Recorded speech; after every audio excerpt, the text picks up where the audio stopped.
Hello बच्चों, welcome back. आज हम फिर से हाजिर हैं आपके सामने एक नई वीडियो के साथ।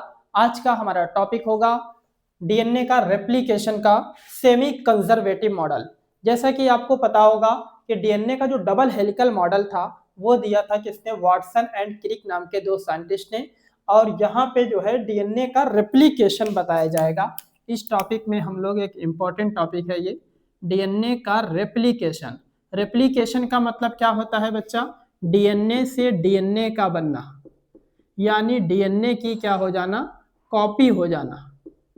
डीएनए की कॉपी हो जाना ही क्या कहलाता है, रेप्लिकेशन ऑफ डीएनए। और रेप्लिकेशन मतलब कॉपी होती कैसे है, इस मॉडल को बताया गया है सेमी कंजर्वेटिव मॉडल में। तो ये नाम से ही बता रहा है, सेमी मतलब होता है हाफ, सेमी मतलब होता है हाफ, और कंजर्व मतलब क्या हो जाएगा, यानी हाफ पार्ट इसका क्या रहेगा, कंजर्व रहेगा, सुरक्षित रहेगा। ठीक है, जब उसकी कॉपी बनेगी तब। ठीक है, तो इसको दिया था वाटसन एंड क्रिक ने। ठीक है, इसको कैसे हम लोग देखते हैं, जैसे देखिए मान लो हमारे पास ये डीएनए है। ठीक है, डबल होता है, यहाँ पे मैं सिंगल बना रहा हूँ, डबल है। अब इसकी कॉपी होगी, कॉपी होगी तो यानी क्या होगा बताओ, रेप्लिकेशन होगा। ठीक है, तो आपको लग सकता है कि जैसे ये एक डीएनए है और इसी का क्या बन जाए बताओ, दो डीएनए बन जाए, है ना, दो डीएनए बन जाए। ठीक है, तो ये कॉपी तो हो गई, कॉपी तो हो गई। लेकिन ऐसा नहीं होता है, वाटसन और क्रिक ने बताया कि डीएनए इस तरीके से कॉपी नहीं होता है।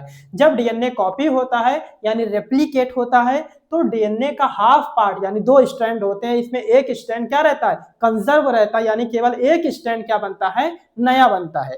ठीक है, तो इसलिए ये वाला डीएनए का जो रेप्लिकेशन होगा एक्चुअल में कैसा होगा, यानी इसके दो स्ट्रैंड है, दोनों खुलते हैं। ठीक है, दोनों यहाँ पे खुलेंगे, और जो नया डीएनए कॉपी तो होगी लेकिन अलग तरीके से होगी, सेमी कंजर्वेटिवली होगी, यानी ये आधा पार्ट, एक स्टैंड इसका कंजर्व रहेगा।